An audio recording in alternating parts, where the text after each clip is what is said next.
Short barrels, 22 long rifle versus 32 ACP. And I've actually had a lot of requests to compare 22 long rifle to 32 ACP and short barrels. People say, you know, the 32 ACPs, their starting point, they would never carry a 22. Other people say, well, 22 and 32 are about the same energy and all that stuff like that. And I will admit, you know, some of the energies can overlap depending on the particular gun. And the overall length of those cartridges are about the same too. So 22 versus 32. Obvious difference is that the 22 long rifle is a rimfire and the 32 ACP is a center fire. So what I brought out today is some basic Remington ammunition. So I decided to go with non-hollow point rounds with both of these. So our 22 long rifle is a 40 grain golden bullet, just our regular round nose. And then our 32 ACP is a 71 grain full metal jacket. So I'm going to use my Ruger LCR 22 to test the 22 long rifle and my Kel-Tec P32 to test the 32 ACP. So I'm going to go through the chronograph, see what kind of velocity and accuracy I get with these at the same time. Then I'm going to do my 10% clear ballistic gel test. So I'm going to go into our real world simulation test, which is just 4 layers of t-shirt material followed by 3 inches of clear ballistics to represent hitting a pectoral muscle, followed by a 1/4 inch medium density fiberboard that represents hitting ribs or sternum, 16 more inches of clear ballistics, then another 1/4 inch MDF at the back to represent hitting back ribs. And in that format, that's about a half representation of the density of flesh. So if we got like 16 inches in this gel, it's like 8 inches in a real living target. And you see up here, I have a piece of steel. This is a 22 gauge piece of steel. And I'm also going to do a steel barrier test to see how these compare, because I've said for a long time, you know, 22 long rifle can be good, but the bullets are often really soft, as where a full metal jacket bullet or even a jacket, a hollow point bullet has a true copper jacket. It makes it much harder. So I've been curious for a long time, you know, what a basic 22 long rifle lead bullet would do going through a piece of steel like that. So it's kind of like a thin car door simulation with that 22 gauge piece of steel. So really curious to see what we'll get there. So we'll do our real world simulation test, then we'll do the same real world simulation test going through that steel barrier first, and then I will shoot at the steel target to see what kind of practical accuracy and shootability I can get with these. So let's get started with this test. All right, first up we have our 22 long rifle 40 grain lead round nose. Let's see what kind of velocity we get out of our little 1.875 inch Ruger LCR.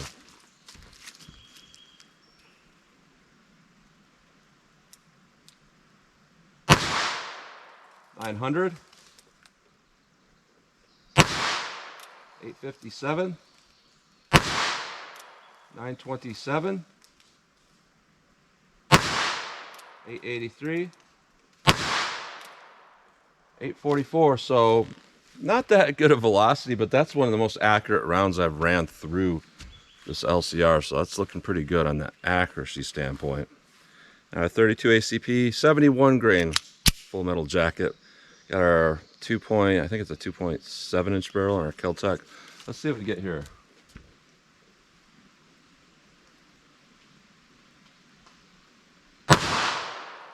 .852, 842, 843, 814, 842. Very low recoil. Velocity is about the same as that 22. So that's very interesting that they have about the same velocity. But obviously this is a 31 grain heavier bullet with our 32. So let's hit our ballistics gel block and see how these two compare. All right, first up, our regular real world simulation test, 4 layers of t-shirt material. I realize that's redundant, but I like to stay consistent. Followed by 3 inches of clear ballistics to represent hitting a pectoral muscle, followed by a 1/4 inch medium density fiberboard to represent hitting ribs or sternum, 16 more inches of clear ballistics, then another 1/4 inch MDF at the back to represent hitting back ribs, and being that's about a half representation of the density of flesh. What I want to see is at least 12 inches in that gel, but not go through the back rib simulation. That would be most ideal. So let's see what we get here with our 22 long rifle.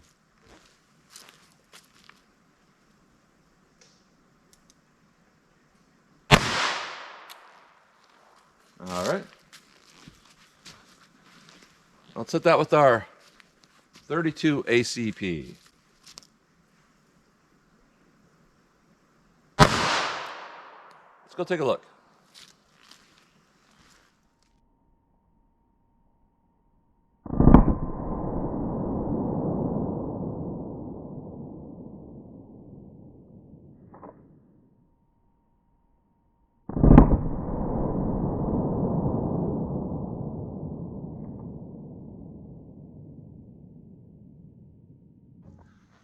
right, so you can see here there's a big difference there, and a lot of that has to do with momentum. Some of it has to do with the bullet construction, because a softer bullet will deform and start to wobble a little bit more than a harder bullet. So you're going to have, you know, a little bit less momentum because the bullet weight is so low with that 22, and you're also going to have probably more chance of tumbling. As where our 32, that mass of that bullet, all of that make it penetrate to ideal depths. So looking here at our rib simulation, yeah, we can see exactly what I was saying here. We have tumbling with the 22, and it's not tumbling out of that barrel. It's a very accurate out of that barrel. But when it hits the gel block right here, it wants to destabilize pretty quickly and tumble through, and that severely limits that penetration. As we're at the full metal jacket, you know, that's a very hard bullet, and it just goes straight through and keeps penetrating well. So, you know, this is one of the things I try to explain, and sometimes I guess people don't quite get it, but hopefully at some point they will. But what we got going on here with our 22 long rifle was we had a penetration of 8.5 inches. This camera stretches the parallax a little bit, so you'll think it's a little bit more than that, but from a straight on view of that gel back, we're at 8.5 inches. So very severe under penetrating. As we're our 32 ACP, we went straight to 17.5 inches. Perfectly ideal penetration. That's pretty much perfect.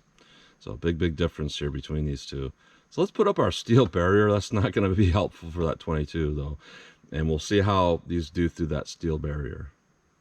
All right, our 22 gauge steel barrier, kind of like a thin part of a car door. I like to use that simulation because sometimes, you know, you never know what you might have to shoot through. So let's see how our 22 long rifle does through that.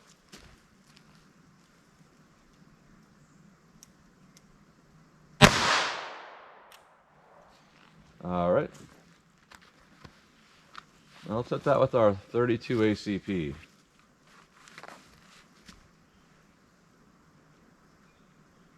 Let's go take a look.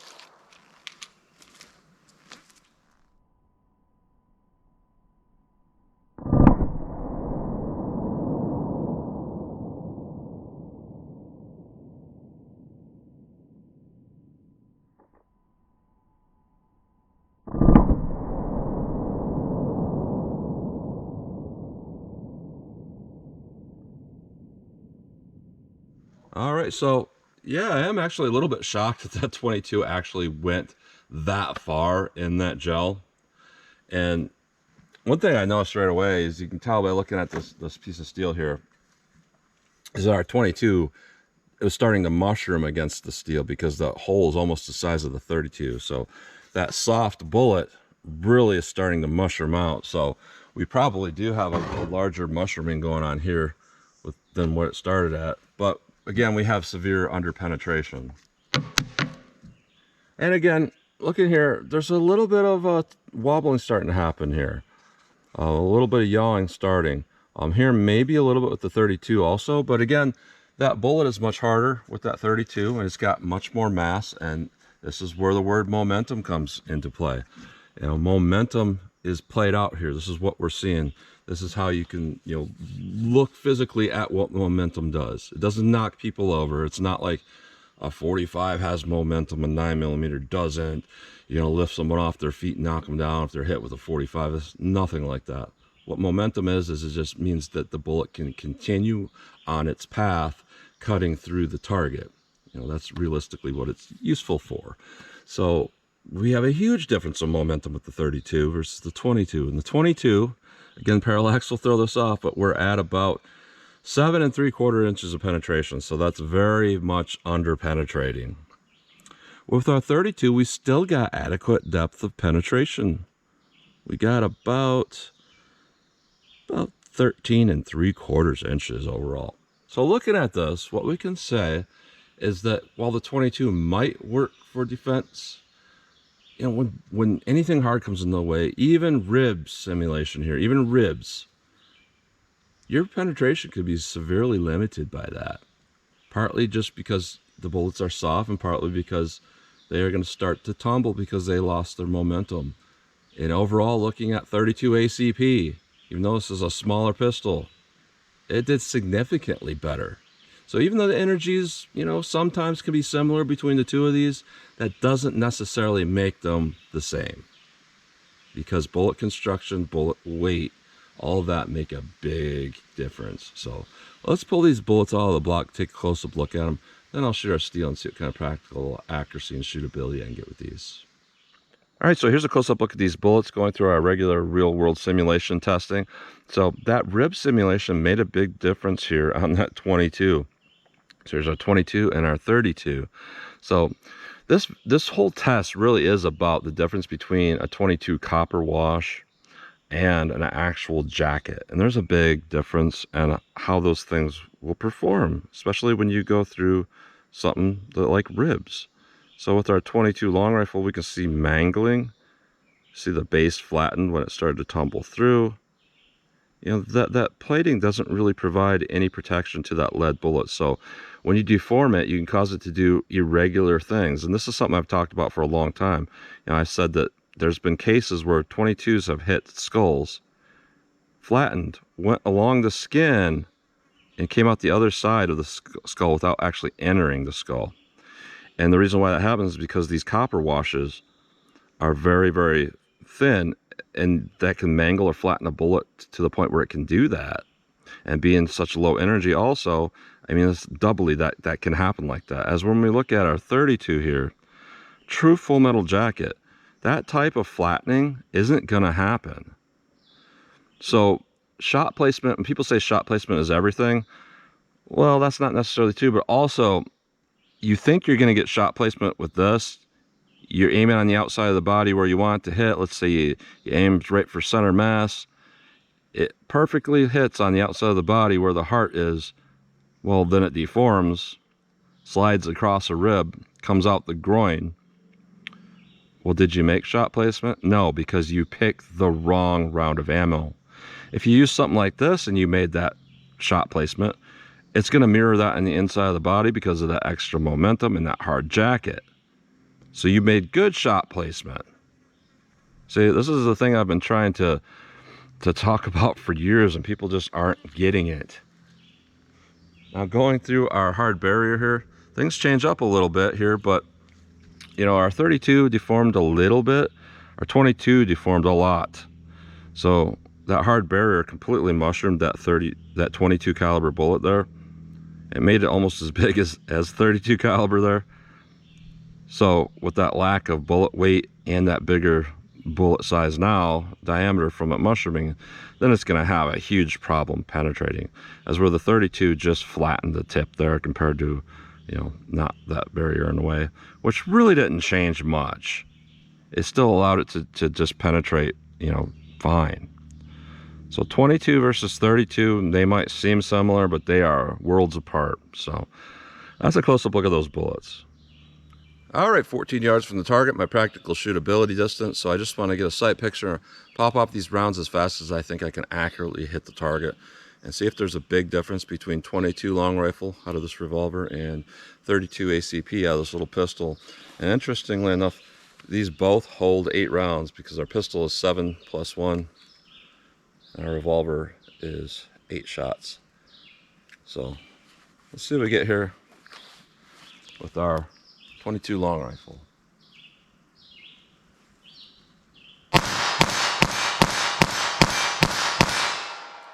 All right, so just doing quick shots there is hitting just a little bit high and left for me, but the grouping is pretty good there. So 32 ACP. Let's see how this does.